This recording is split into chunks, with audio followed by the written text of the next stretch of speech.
salaamaaleykum ku baax présenté wul wax ñu lan moo fi taxawaay tey ci journée manifestation bi. waaw man maa ngi tudd Oumar Keita je suis membre du PASTEF et plus particulièrement MONCAP mouvement des cadres de PASTEF. Ouais. Voilà, aujourd'hui boo gisee ñu ñëw fii nous sommes là aujourd'hui pour dénoncer une forfaiture. Nous sommes là aujourd'hui pour dénoncer une injustice. Mais nous sommes là aussi pour dénoncer un acharnement, mais un complot visant la personne du président Ousmane Sonko. Et aussi, juste pour rappeler que au Sénégal, il n'y a qu'un seul et grand violeur, et il s'appelle Macky Sall. C'est lui le violeur institutionnel, car il a mis en terre toutes nos institutions. C'est lui le violeur de la République. C'est lui le violeur gouvernemental.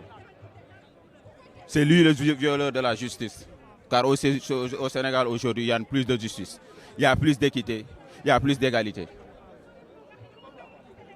Nous faisons face aujourd'hui à un acharnement sur la personne de Ousmane Sonko depuis bientôt plus de 4 ans. Et cela doit cesser.